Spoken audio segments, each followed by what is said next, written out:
नमस्कार, मी तुमचा मित्र डमळे हरिभाऊ आणि तुम्ही पाहतात आपला प्रायमरी मास्टर यूट्यूब चॅनल। आज आपण शिकणार आहोत इयत्ता 3री, विषय आहे परिसर अभ्यास, प्रकरण 4, दिशा आणि नकाशा। विद्यार्थी मित्रांनो, व्हिडिओला सुरुवात करण्या अगोदर तुम्ही माझ्या चॅनलला सबस्क्राइब केले नसेल तर आता व्हिडिओच्या खाली जे लाल रंगाचे सबस्क्राइब नाव दिसत आहे त्या नावावर क्लिक करा आणि त्या समोरील बेल आयकॉन प्रेस करा। त्यामुळे माझे नवनवीन व्हिडिओ अपलोड केल्यानंतर त्याची नोटिफिकेशन तुम्हाला मिळेल। चला तर सुरू करूया आजचे प्रकरण 4, दिशा आणि नकाशा। विद्यार्थी मित्रांनो, करून पहा। या चित्रामध्ये दाखवल्याप्रमाणे वर्गात 2 रांगा करा, मग एकमेकांच्या समोर उभे राहा। आता पुढील प्रश्नांची उत्तरे तुमच्या समोर असलेल्या मुलांना सांगा। वर्गाचा फळा तुमच्या कोणत्या बाजूला आहे? वर्गाचा मुख्य दरवाजा तुमच्या कोणत्या बाजूला आहे? शिक्षकांचे टेबल तुमच्या कोणत्या बाजूला आहे? तुमची व समोरच्या मुलीची उत्तरे निरनिराळी आहेत ना? असे का? समजा फळा तुमच्या उजव्या बाजूला असेल तर तो समोरच्या मुलाच्या किंवा मुलीच्या डावीकडे असेल। समजा फळा तुमच्या मागच्या बाजूला असेल तर तो समोरच्या मुलाच्या पुढच्या बाजूला असेल। अशा प्रकारे वर्गाचा मुख्य दरवाजा, शिक्षकांची टेबल याबाबतची तुमची व समोरच्या मुलींची उत्तरे वेगवेगळी येतील। उजवीकडे, डावीकडे, पुढे व मागे अशा उत्तरावरून एखादी वस्तू नेमकी कोठे कोणत्या बाजूला आहे हे सांगता येत नाही। म्हणून एखादी वस्तू कोठे आहे किंवा कोणत्या बाजूला आहे हे सांगण्यासाठी दिशांचा वापर केला जातो। करून पहा। आता आपण दिशाचा उपयोग करून आधी दिलेल्या प्रश्नांची उत्तरे पुन्हा शोधणार आहोत। शिक्षकांची मदत घेऊन वर्गाच्या भिंतीवर मुख्य दिशा लिहा। आता पुन्हा एकमेकांसमोर उभे राहा। वर्गाचा फळा, मुख्य दरवाजा व शिक्षकांची टेबल कोणत्या दिशेला आहे ते एकमेकांना सांगा। आता तुमची व समोरच्या मुलींची उत्तरे एकसारखी येतील। एखादी वस्तू कोठे आहे किंवा कोणत्या बाजूस आहे हे दिशांचा उपयोग करून बरोबर सांगता येते। दिशा ओळखायला शिकूया। आता आपण दिशा कशा ओळखायच्या हे आपण आता इथं शिकणार आहोत। पूर्व, पश्चिम, उत्तर व दक्षिण या 4 मुख्य दिशा आहेत। त्या कशा ओळखायच्या? सूर्य ज्या बाजूने उगवतो ती पूर्व दिशा, सूर्य ज्या बाजूला मावळतो ती पश्चिम दिशा। पूर्व व पश्चिम दिशा एकमेकांच्या समोरासमोर असतात, हे नेहमी लक्षात ठेवा। पूर्व दिशेकडे तोंड करून उभे राहिले तर पश्चिम दिशा आपल्या मागे असते। त्याच वेळेस आपल्या डाव्या बाजूला उत्तर दिशा येते तर उजव्या बाजूला दक्षिण दिशा आहे। तुमच्या परिसरात सूर्योदयाच्या वेळी ही कृती करून पहा व दिशा समजून घ्या। तुम्ही स्वतःही कृती करा। सूर्य ज्या बाजूला उगवतो त्या बाजूला तुम्ही तोंड करून उभे राहा, म्हणजे जी समोरची सूर्याची बाजू जी आहे ती पूर्व आहे आणि तुमच्या पाठीमाग जी बाजू आहे ती कोणती आहे? पश्चिम आहे। तुमच्या डाव्या हाताला जी बाजू येते ती उत्तर आहे आणि उजव्या हाताला जी बाजू असते, दिशा येते, ती आहे दक्षिण। चौकटीची गंमत। खाली मोठी चौकट दिली आहे, त्या चौकटीत मधोमध तुमचे घर दाखवले आहे। या चौकटीच्या 4 बाजूवर पिवळे पट्टे दिले आहेत। या पट्ट्यामध्ये दिशा लिहायची आहे। तुमच्या घराच्या कोणत्या बाजूला सूर्य उगवतो ती आहे पूर्व दिशा। घराच्या ज्या बाजूला सूर्य उगवतो त्या बाजूच्या पिवळ्या पट्ट्यात पूर्व दिशा लिहा। पूर्व दिशेच्या समोरच्या पट्ट्यात पश्चिम दिशा लिहा। उरलेल्या 2 मोकळ्या पट्ट्यांमध्ये उत्तर व दक्षिण दिशा येतील त्या विचार करून लिहा। तुमच्या घराजवळ असलेली इतर ठिकाणे खाली दिली आहे, ती ठिकाणे चौकटीत भरून काढा। तुमच्या शेजारची घरे, तुमच्या घराजवळचे दुकान, तुमच्या घराजवळचं झाड, जवळचा रस्ता, जवळचा बस स्थानक, बस थांबा म्हणजे जिथे एसटी थांबते त्याला आपण बस थांबा म्हणतो। आता बघा बरं, तुमच्या घराचा परिसर कसा दिसतो ते माहित आहे का तुम्हाला? सूर्य रोज उगवतो व मावळतो, त्यामुळे माणसाने दिशा ठरवण्यासाठी सूर्याचा उपयोग करून घेतला आहे। होका यंत्रामधील चुंबक सुई नेहमी उत्तर दक्षिण दिशा दाखवते। तुम्ही शिक्षकाच्या किंवा पालकांच्या मदतीने ती पाहू शकता। या चित्रामध्ये होकायंत्र दाखवलेले आहे। याच्या मधली जी चुंबकीय सुई आहे ती सुई नेहमी उत्तर आणि दक्षिण या दोन दिशांना स्थिर असते। ती पूर्वेकडेही होत नाही आणि पश्चिमेकडे होत नाही। उत्तर आणि दक्षिण या दोनच दिशांना तिचे दोन्ही टोके समांतर सारखे असतात, त्यांच्यामध्ये बदल होत नाही। हे तुम्ही होकायंत्र शाळेमध्ये शिक्षकांच्या मदतीने तुम्ही पाहू शकता। या आकृतीमध्ये चित्रामध्ये दाखवल्याप्रमाणे हे होकायंत्र असतं पहा। काय करावे बरे? सई आणि अभय यांना शाळेत खालील समस्या सोडवण्यास सांगितले आहे, तुम्ही त्यांना मदत कराल का? खाली दिलेले कोडे सोडवा।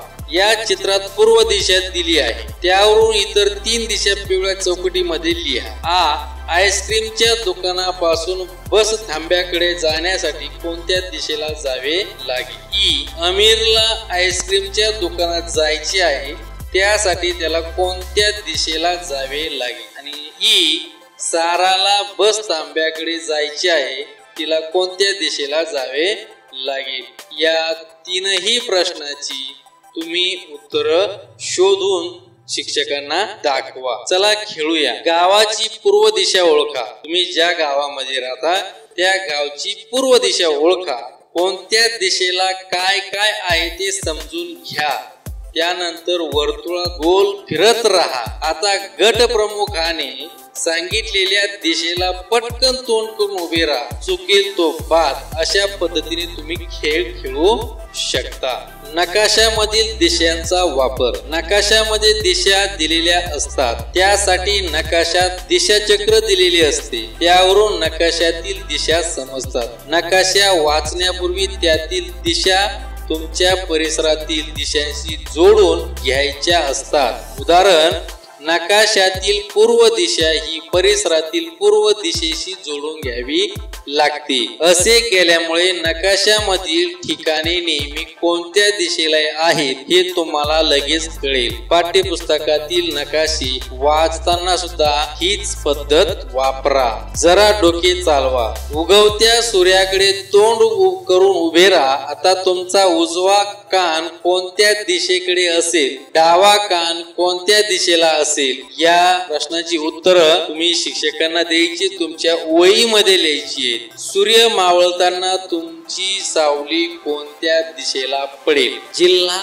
राज्य व देश। भारत माझा देश आहे हे प्रतिज्ञेतील वाक्य आणि पहिली पासून वाचत आलो आहोत। इयत्ता दुसरी मध्ये राज्य, राष्ट्र व जग हे शब्द तुम्ही वाचले आहेत। या पाठ्यपुस्तकात देखील अनेक ठिकाणी पृथ्वी, जग, देश, राज्य, जिल्हा, तालुका व गाव हे शब्द आहेत। चला तर मग आपण जिल्हा, राज्य, देश, पृथ्वी व जग यांची तोंड ओळख करून घेऊया। आपण घरामध्ये राहतो, आपली घरे जमिनीवर बांधलेली असतात। ही जमीन खूप दूरपर्यंत पसरलेली असते। अशा मोठ्या आकाराच्या जमिनीच्या तुकड्याला खंड म्हणतात। मित्रांनो, याच्यावर रिकामी जागा किंवा एका वाक्यात उत्तरे असा प्रश्न येऊ शकतो। काय प्रश्न येऊ शकतो बरं? खंड म्हणजे काय? त्याचं उत्तर आहे मित्रांनो, खंड म्हणजे पृथ्वीवरील जमिनीचा मोठ्या आकाराचा जो तुकडा त्याला खंड असे म्हणतात। पृथ्वीवर खंडाप्रमाणे खारट पाणी देखील पसरलेले आहे। या भागाला महासागर म्हणतात। इथे सुद्धा तुम्हाला रिकामी जागा किंवा एका वाक्यात हा प्रश्न विचारला जाऊ शकतो, महासागर म्हणजे काय? तर उत्तर, पृथ्वीवर खारट पाण्याचा मोठा साठा म्हणजे महासागर होय। पृथ्वीला जग असेही म्हणतात। इथे सुद्धा तुम्हाला दुसरा प्रश्न विचारला शकतो, जग हे पृथ्वीला टिंबटिंब असेही म्हणतात। उत्तर, पृथ्वीला जग असेही म्हणतात। पृथ्वीवरील जमिनीवर अनेक देश आहेत। हे देश अनेक राज्यांचे मिळून तयार झाले। आपण महाराष्ट्र राज्यात राहतो। अशा अनेक राज्यांचा मिळून आपला भारत देश तयार झाला आहे। तुमचा जिल्हा, महाराष्ट्र राज्य, भारत देश व जग हे नकाशे सोबत दिलेले आहे। या नकाशाबद्दलच्या कृती पूर्ण करा। माहित आहे का तुम्हाला नकाशातील सूची? नकाशात द्यावयाची माहिती ही चिन्ह, चित्रे, खुणा, रंगांच्या छटा यांच्या मदतीने दाखवतात। त्यांची यादी नकाशात दिलेली असते तिला सूची असे म्हणतात. सूचीमुळे आपल्याला नकाशा समजावून घ्यायला मदत होते. मित्रांनो, नेहमी लक्षात ठेवा, दिशा ठरवण्यासाठी आपल्याला उगवत्या सूर्याचा उपयोग झाला. निसर्गातील अनेक घटकांची आपल्याला अशीच मदत होत असते. नकाशाशी मैत्री. आपल्या गावाप्रमाणेच अनेक गावे, वस्त्या, अनेक शहरे असा भाग मिळून तालुका तयार होतो. अनेक तालुके मिळून जिल्हा तयार होतो. खाली आपल्या जिल्ह्याचा नकाशा दिला आहे. या नकाशात तालुके व त्यांची मुख्य ठिकाणे दाखवली आहे. नकाशात सूची दिली आहे. ही सूची आपल्याला नकाशा समजून घ्यायला मदत करेल. सूची व दिशांच्या मदतीने नकाशा समजून घ्या. त्यावरून खाली दिलेल्या कृती पूर्ण करा. विद्यार्थी मित्रांनो, हा अहमदनगर जिल्हा आणि त्या जिल्ह्यामधील तालुके आता या सूचीमध्ये तुम्हाला दाखवलेले आहेत. सूचीमध्ये निरीक्षण करा.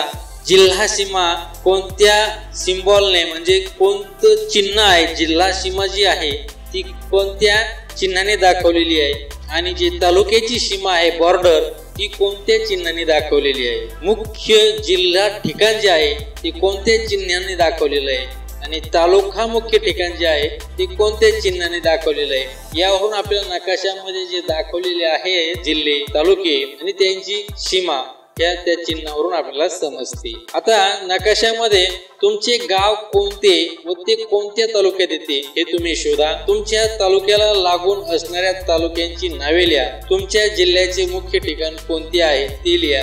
अहमदनगर जिल्ह्यातील उत्तरेकडील तालुक्याचे नाव लिहा. नाशिक, ठाणे व पुणे या जिल्ह्यांना लागून असलेल्या तालुक्याचे नाव लिहा. हा पुढचा जो नकाशा आहे तो महाराष्ट्राचा नकाशा आहे. आता सोबत आपल्या महाराष्ट्र राज्याचा नकाशा आहे.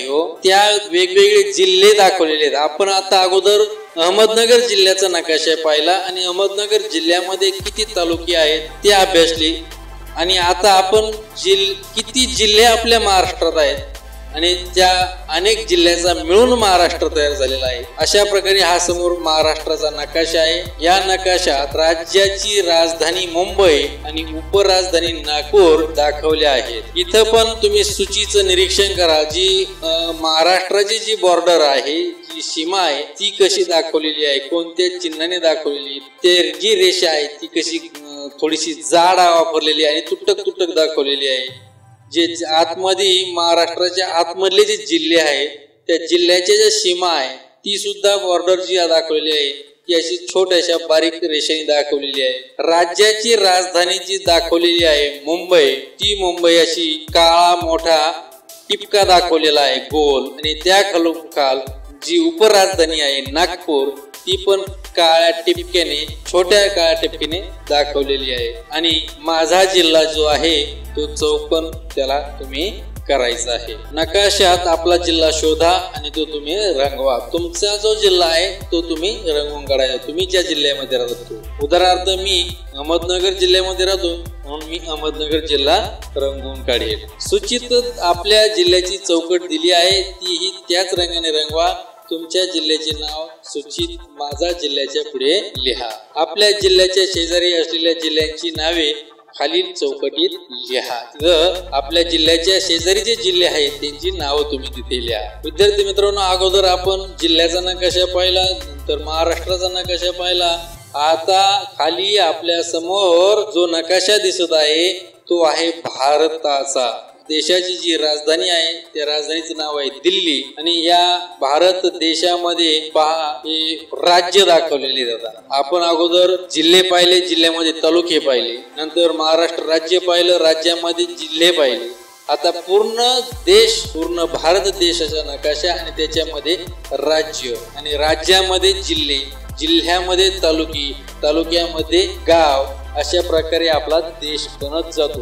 म्हणजे सर्वात अगोदर आपलं वस्ती, अनेक वस्त्याचे मिळून गाव तयार होते, अनेक गाव मिळून तालुका तयार होतो, अनेक तालुके मिळून जिल्हा तयार होतो, अनेक जिल्हे मिळून एक राज्य तयार होतं आणि अनेक राज्य मिळून एक देश तयार होतो.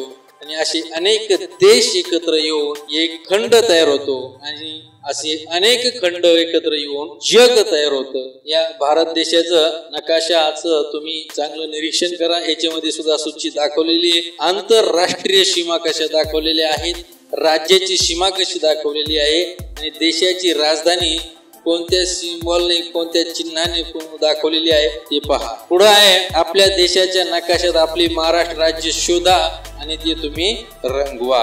नकाशाची मैत्री, नकाशाची मैत्री. खाली जगाचा नकाशा दिला आहे, त्यात जमीन खंड पांढऱ्या रंगाने दाखवली आहे, पाणी म्हणजे महासागर निळ्या रंगाने दाखवले आहे.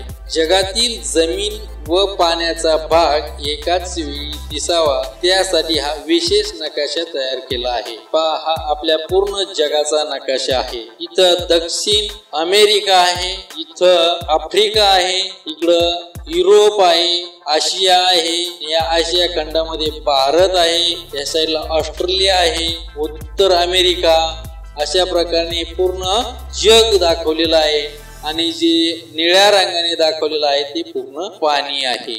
जगाच्या नकाशातील भारत लिहिलेला भाग रंगवा. नकाशा शेजारी दिलेल्या चौकटीत तसा रंग देऊन पुढे भारत असे लिहा.